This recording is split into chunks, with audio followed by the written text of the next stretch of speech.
Hey everyone, welcome back to the channel. Today we're starting with a story about a neighbor whose pure audacity will honestly leave you speechless. If you've ever had to deal with petty neighborhood drama, this one is definitely for you. I live in a small townhouse complex where parking is tight. Each unit gets exactly one assigned parking space with their unit number painted on the asphalt. My spot is number 12, right in front of my door. For 2 years, everything was fine. Then a new guy moved into Unit 14. On his very first weekend, I came home from grocery shopping to find a massive black pickup truck parked in my spot. I figured he was just unloading boxes, so I parked in a guest space down the street, thinking he'd move it soon. He didn't. The truck stayed there all night. The next morning, I knocked on his door. He answered in his bathrobe, looking annoyed. I politely told him he was in my spot, number 12. He literally blinked at me and said, "Yeah, but your spot is closer to my door than my own spot. It's just more convenient for me." I stood there completely shocked. I told him that's not how assigned parking works and asked him to move it. He rolled his eyes, grabbed his keys, and moved the truck. I thought that was the end of it. But the next Friday, the truck was back in my spot. I knocked again. This time, he didn't even open the door fully. He just said through the crack, "Look, man, I have friends coming over. Just use the guest parking." Changing my behavior because of his laziness wasn't going to happen, so I decided to play his game. The next time he went out, I waited. The second his truck pulled out of my spot, I drove my small Honda Civic right into his assigned spot, number 14. Within an hour, my phone was buzzing.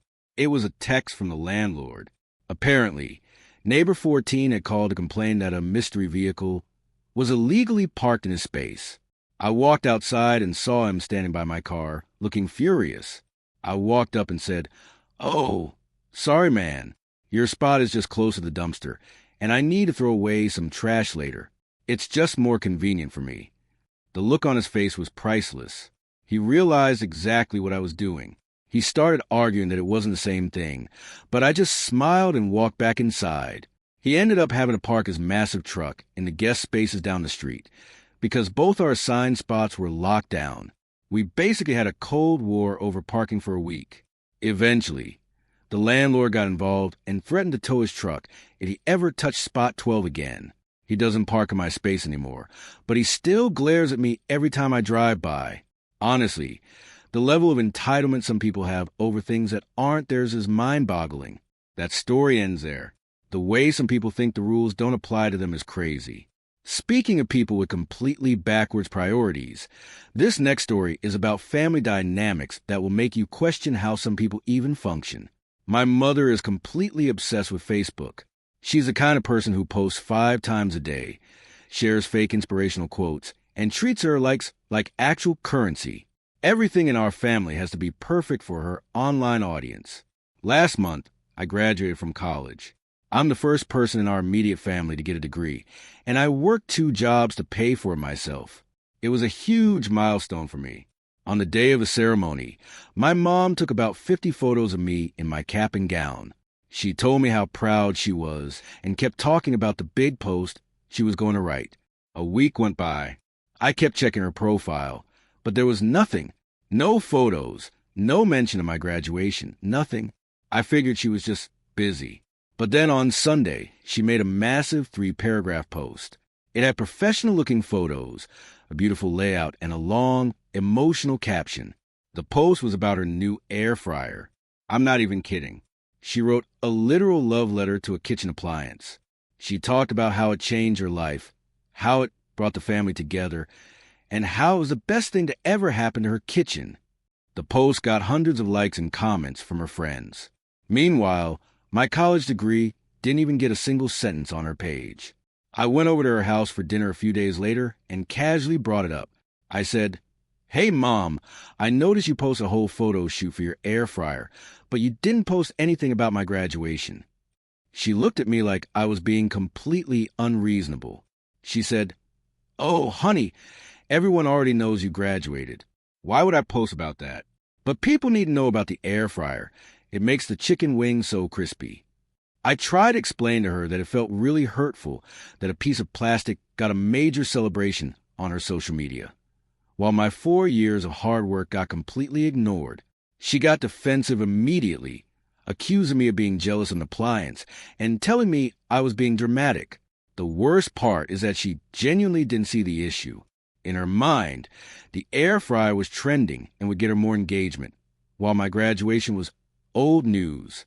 It made me realize that to my mom, our family isn't actually real. We're just background extras in her personal reality show. Now, every time she asks me to take a photo of her doing something wholesome for the internet, I just tell her to ask her air fryer instead. Family priorities can be seriously messed up sometimes. That air fryer story is wild. Some parents really have their priorities completely backwards. But if you think family drama is stressful, wait until you hear about what happened at my office last month. This next story is about a co-worker who thought my personal lunch was his personal buffet. I work in a standard corporate office with a shared kitchen. Everyone brings their lunch, puts in the fridge, and nobody touches it. It's an unwritten rule. Or at least, it was until a new guy, Kevin, joined our department. About 2 months ago, I started noticing things going missing. First, it was just my expensive coffee creamer. The bottle would be half empty by Wednesday. Then, a slice of pizza went missing from my container. The breaking point was when I brought a homemade lasagna that I spent 2 hours cooking the night before, and when lunchtime came, the entire Tupperware was gone. I asked around, but everyone denied it. Then I noticed Kevin in the break room, casually washing my exact Tupperware container. I walked up and said, "Hey, Kevin, did you eat my lasagna?" He laughed and said, "Oh, was that yours?" "Sorry, man." There was no name on it, so I thought it was left over from the company meeting. There was no company meeting. He knew exactly what he was doing. I started putting my name on everything in giant black marker. Didn't matter. The next week, my turkey sub disappeared. Kevin was sitting at his desk, wiping mayo from his mouth, completely ignoring me. HR told me they couldn't do anything without definitive proof, so I gave them proof. My mom makes this incredibly authentic, traditional Korean kimchi. It is delicious, but it is packed with ghost peppers. It looks totally normal, like regular spicy cabbage, but if you aren't used to it, your mouth will literally catch on fire.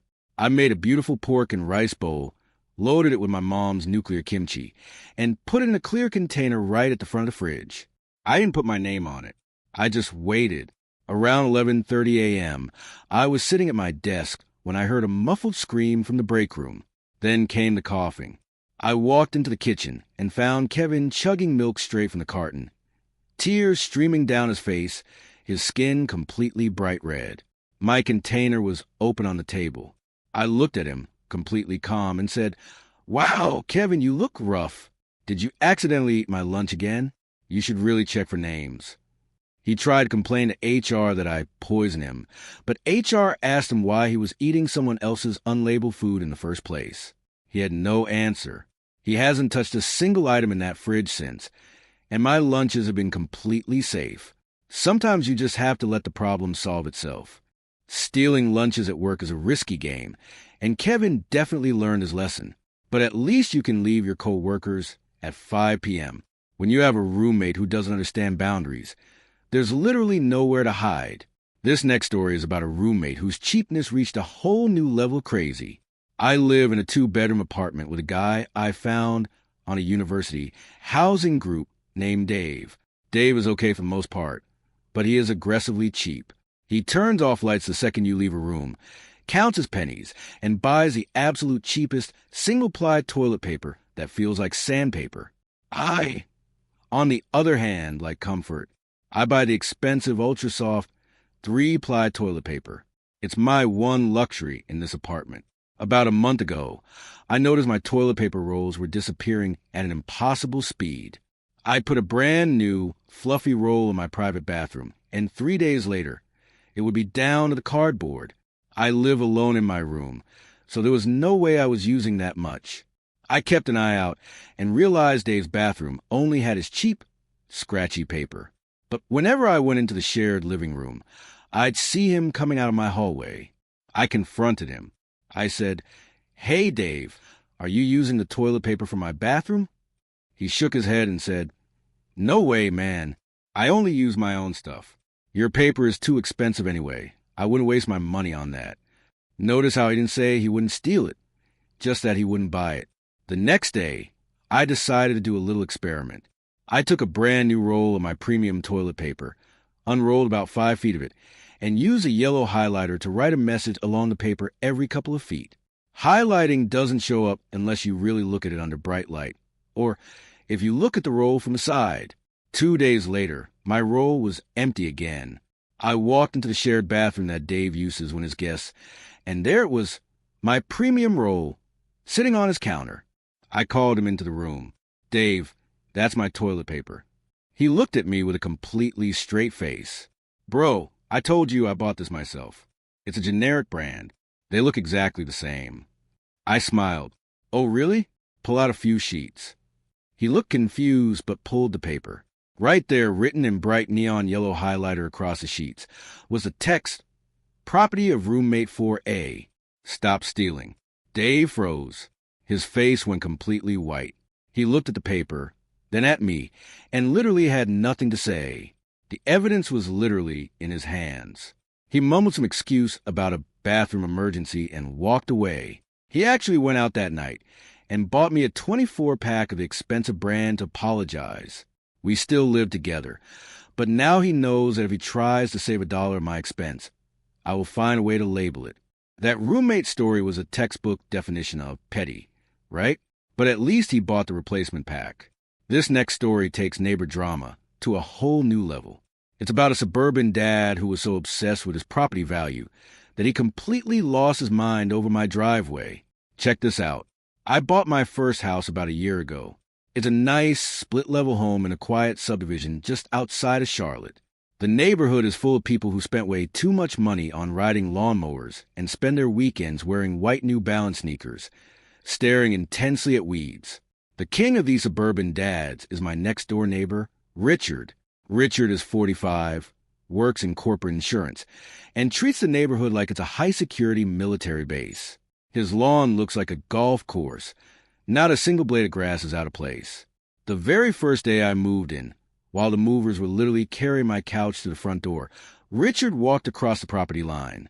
He didn't introduce himself or offer a welcome gift.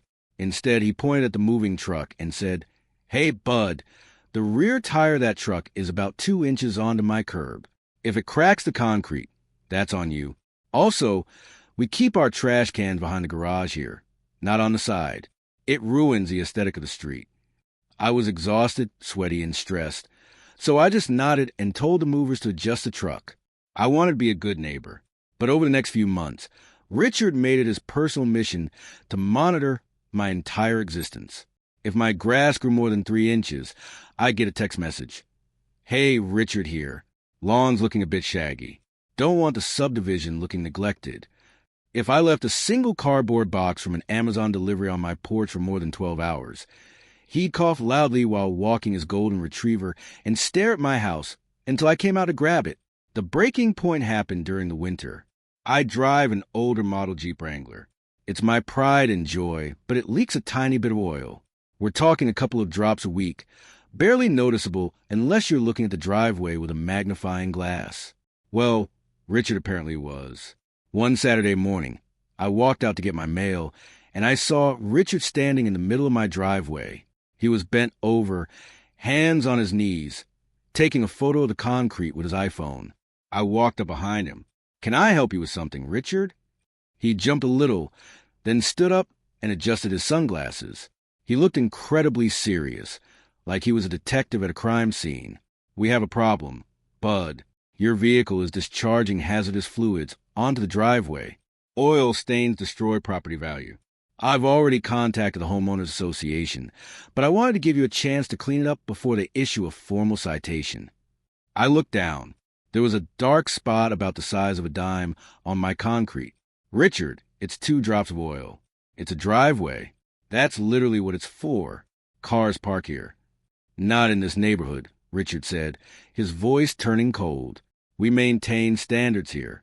Clean it up, or the HOA will handle it."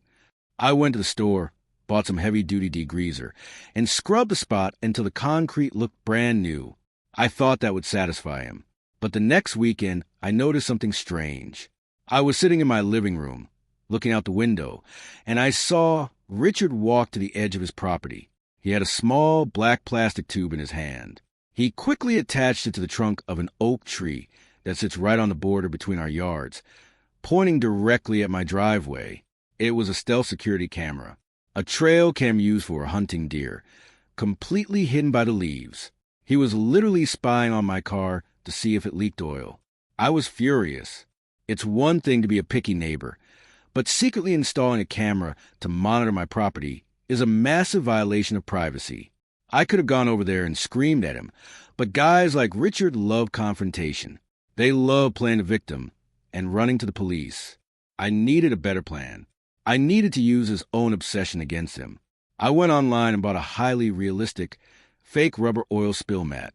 It looks like a massive, glossy, jet black puddle of engine oil about 3 feet wide.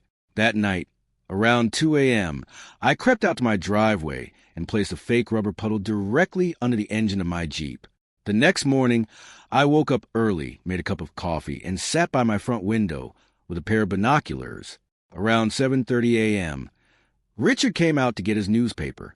He was wearing his classic beige bathrobe. As he walked down his driveway, his eyes naturally drifted over to my yard. The second he saw the massive, 3-foot oil slick under my Jeep, he actually dropped his newspaper into the wet grass. I saw him pull out his phone, his fingers flying across the screen.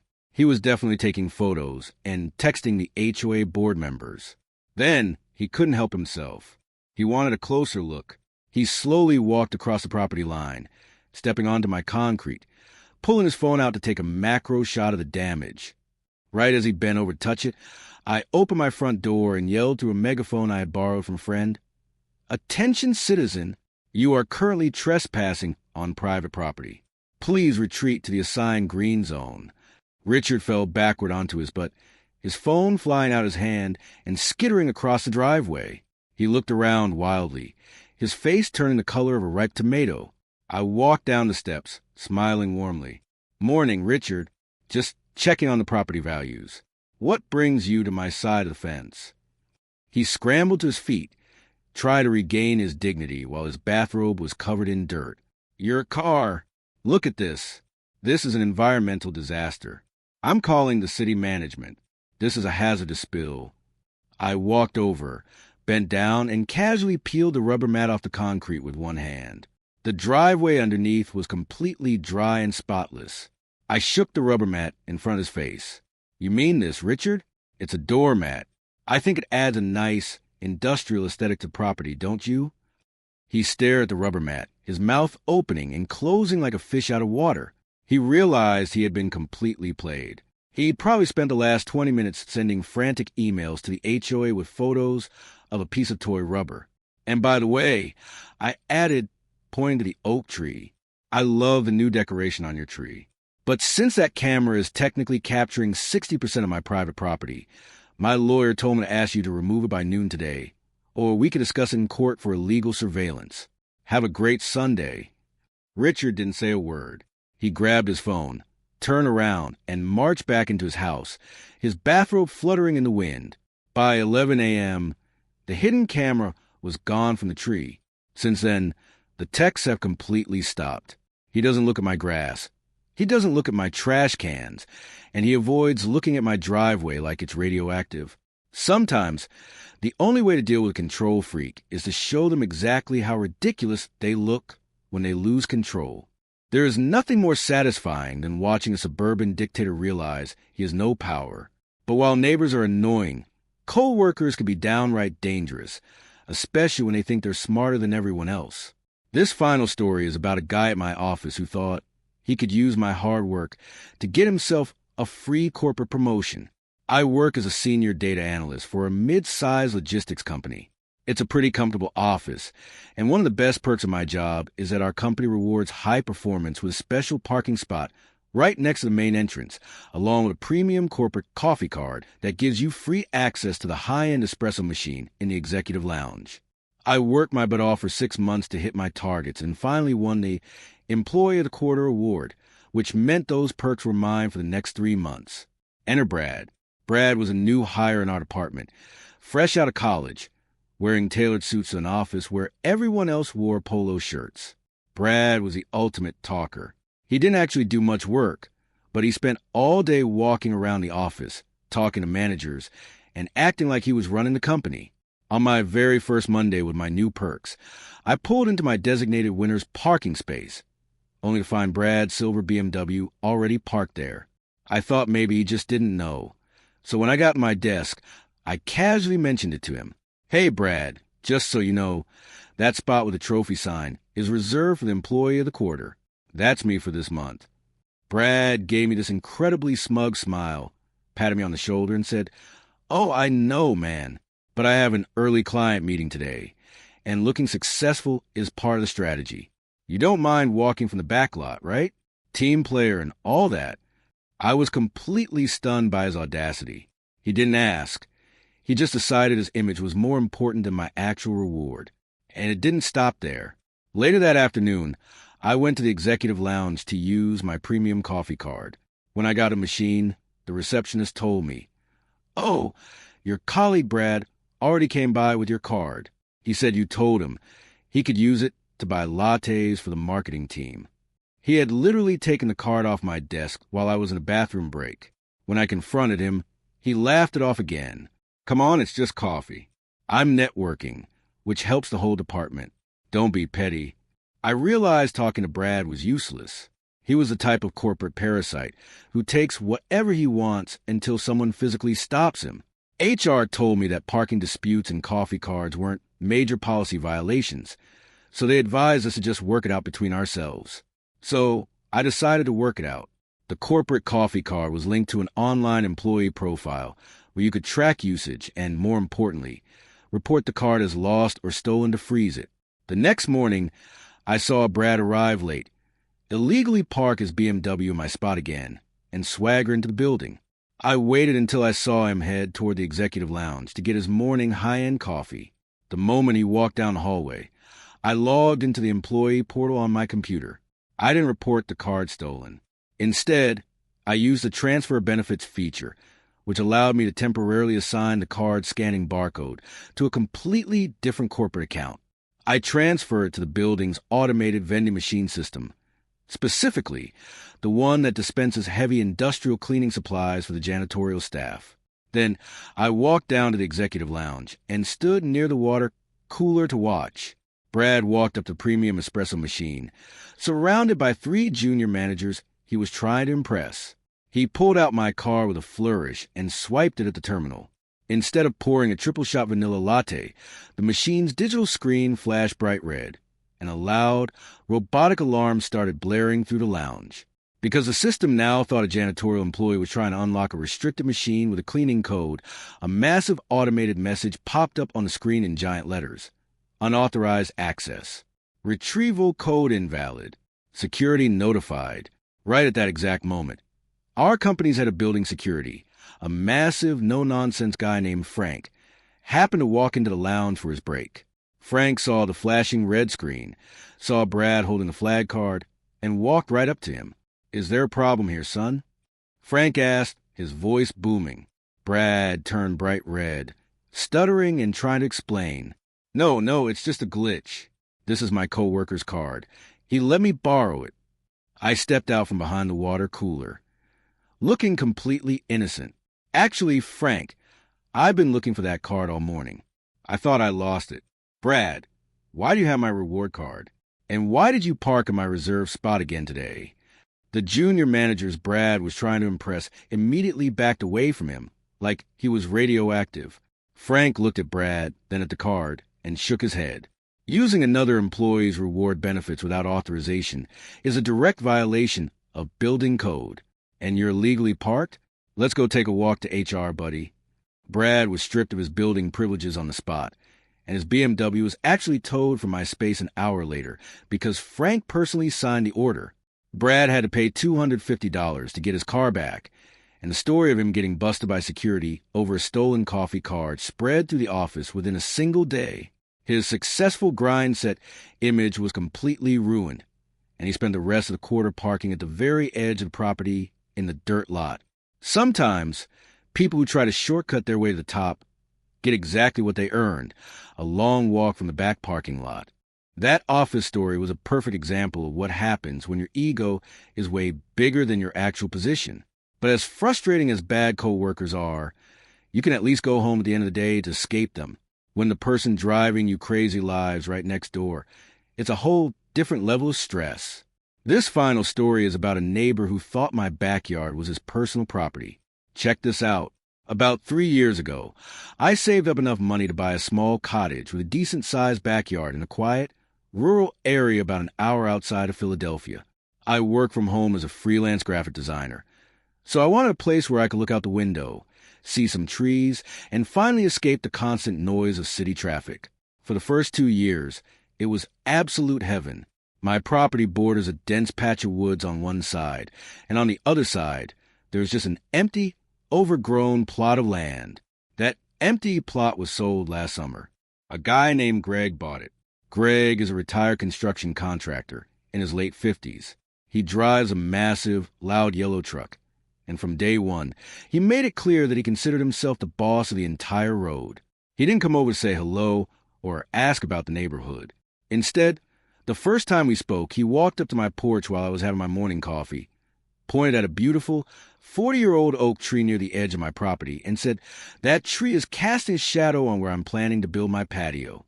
You need to cut it down by next month, or I'll just hire a crew to do it for you." I stared at him, holding my coffee mug, completely shocked by his tone.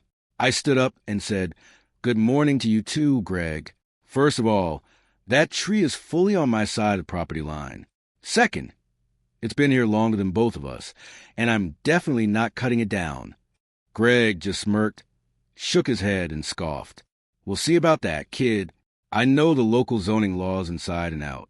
You're playing in my territory now." For the next few months, Greg started building his house. It was a massive, ugly concrete structure that completely ruined the view. But hey, it was his land, so I didn't say anything. I tried to just ignore the loud music his workers played and the trash that occasionally blew into my yard. I wanted to maintain the peace. But then, Greg decided he needed a fence. I came home from a weekend trip to visit my parents, pulled into my driveway, and immediately noticed something looked completely wrong in my backyard. Greg's construction crew had started installing a heavy, 6-foot-tall wooden privacy fence. The problem wasn't the fence itself. The problem was that the fence was a full 6 feet inside my yard. They had literally cleared out my expensive privacy bushes and a small flower bed that my mom had helped me plant to make room for Greg's new boundary. I immediately walked over to the construction workers and told them to stop working. The foreman looked uncomfortable and told me I had to talk to Greg. Right on cue, Greg rolled up in his yellow truck, stepped out with a smug grin on his face, and walked over with his hands in his pockets. "Is there a problem here?" Greg asked. "Yeah, Greg, there's a massive problem," I said, pointing at the wooden posts. "Your workers are building a fence right through the middle of my backyard. You're 6 feet over the property line. You need to tear this down immediately." Greg casually pulled out a rolled-up piece of paper from his pocket. It looked like a generic blueprint of his house. "Look here, kid. I did my own measurements based on the county road markers. This is my land. My patio needs to be a certain distance from the boundary, and this is where the line is. I suggest you get used to it." "I have the official land survey from when I bought the house, Greg," I said, my voice rising. "The iron stakes are literally buried under the dirt right over there, showing the exact boundary." Greg didn't even look where I was pointing. He just patted me on the shoulder like I was a stupid child. "Listen, I've been in construction for 30 years. County records are always messy in these rural areas. I'm doing you a favor by putting up a nice fence. Don't be ungrateful. The fence stays." He turned around, told his workers to keep digging, and walked back to his truck. I realized right then that arguing with Greg was a waste of time. He was a classic bully who thought his age and experience meant he could just rewrite reality and steal my land because he assumed a younger guy wouldn't have the money or the guts to fight him. But he made one huge mistake. He assumed I was going to use standard, slow corporate methods to stop him. The next morning, I didn't call the local police, and I didn't write an angry letter to the township. Instead, I called a professional licensed land surveying company that had mapped out my property when I purchased it. I explained the emergency, paid a premium rush fee, and they sent a team out with high-tech GPS equipment, lasers, and official county documentation the very next day. I stood in my yard and watched as the surveyors did their work. Greg came out onto his porch, drinking a beer, laughing and shouting across the yard, "Waste your money all you want, kid. It's not going to change anything." But the surveyors didn't care about Greg shouting. They spent 3 hours taking exact measurements down to the millimeter. When they were done, the lead surveyor walked over to me with a clipboard, shook his head, and smiled. Not only is he 6 feet onto your land, but according to the official county grid, part of the concrete foundation for his new detached garage is also about 6 inches over your property line. He didn't just steal your yard for a fence. He built part of his permanent structure on your estate. They placed bright neon pink wooden stakes with official legal stamps directly along the true property line, showing exactly how much of my land Greg had invaded. They gave me a certified legal document with the corporate seal, proving the violation. I walked over to the edge of the yard where Greg was now standing, staring at the pink stakes. His smug grin was completely gone.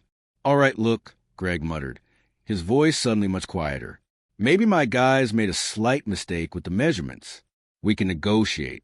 I'll buy that 6-foot strip of land from you. Name a price." I looked at him, smiled calmly, and recalled how he told me to get used to it. "The land isn't for sale, Greg," I said. "You have exactly 48 hours to remove every single wooden post from my property, replant my bushes, and fix my flower bed. If you don't, I will handle it myself." Greg got defensive again, trying to use his tough guy routine. "You can't touch my fence. That's property destruction. If you touch those posts, I'll call the sheriff." "Actually, Greg," I said, holding up the certified survey document, "according to state law, any unauthorized structures placed on private property without permission after a certified survey is completed are legally considered abandoned property. I can do whatever I want with them. You have 48 hours. Greg didn't move the fence. He thought I was bluffing. He left the wooden post sitting right there in my grass, thinking I would get tired of the drama and back down. He was wrong. On Saturday morning, exactly 48 hours later, I rented a heavy-duty industrial chainsaw and a commercial wood chipper from the local home improvement store. I invited 4 of my biggest friends over, bought them 2 boxes of pizza, and told them the plan. At exactly 9 a.m., I started the chainsaw. The noise was absolutely deafening. Greg came running out of his house in his sandals, shouting and waving his arms. But my friend stood along the true property line, holding the official survey maps, blocking him from entering my yard. One by one, we sliced Greg's expensive premium cedar fence posts right at the ground level on my side of the pink stakes. We didn't touch his side of the property, but everything on my side was fair game. We lifted the heavy wooden panels and carried them directly over to the commercial wood chipper. Crunch! The machine roared as it turned Greg's $2,000 privacy fence into thousands of tiny, useless wood chips within minutes. Greg was literally jumping up and down on his porch, screaming into his phone, calling the local sheriff's department, claiming an armed gang was destroying his property. About 20 minutes later, a state trooper pulled into my driveway. By this time, the fence was completely gone, turned into a neat pile of cedar mulch. I shut off the chainsaw and walked over to the officer with a folder containing my deed, the certified land survey, and the legal notices I had sent to Greg. The trooper looked at the paperwork, looked at the bright pink stakes, and then looked at Greg, who was sweating and shouting, "Arrest him! He destroyed my fence. Look at the mulch." The trooper sighed, looked at Greg, and said, "Sir, this paperwork shows you built a fence on this man's private property after being explicitly warned by a licensed surveyor. He had every right to clear his land. There is nothing I can do here. This is a civil matter, and honestly, you're lucky he isn't suing you for trespassing and destroying his bushes." The look of total defeat on Greg's face was the most satisfying thing I have ever witnessed. He realized that his construction experience meant absolutely nothing against actual legal property rights. But the story gets even better. Remember that concrete garage foundation that was 6 inches over my property line? 2 weeks later, my lawyer sent Greg a formal, court-stamped injunction because part of his permanent garage was built on my land. He was violating local building codes. The court gave him a choice: either pay a massive, ongoing monthly land lease penalty to me that would cost him thousands of dollars a year, or physically shave off the side of his brand-new concrete garage to move it off my property. He ended up having to hire a specialty concrete cutting crew to literally slice off the corner of his brand-new garage, which cost him over $7,000, and left his building looking completely deformed and ridiculous. Now, the boundary between our yards is completely empty. Greg built a new fence, but this time, he built it a full 2 feet inside his own property line, just to be absolutely sure he didn't touch a single blade of my grass. He doesn't sit on his porch anymore. He doesn't talk about property values. And he looks at my 40-year-old oak tree like it's a monument to his worst mistake. Bullying people might work in corporate meetings or on unregulated construction sites, but when it comes to land boundaries, the law always wins. That story is over. The sheer satisfaction of watching a neighborhood bully get his expensive fence turned into literal garden mulch is unmatched. Sometimes people need a loud, expensive reminder that they don't own the world.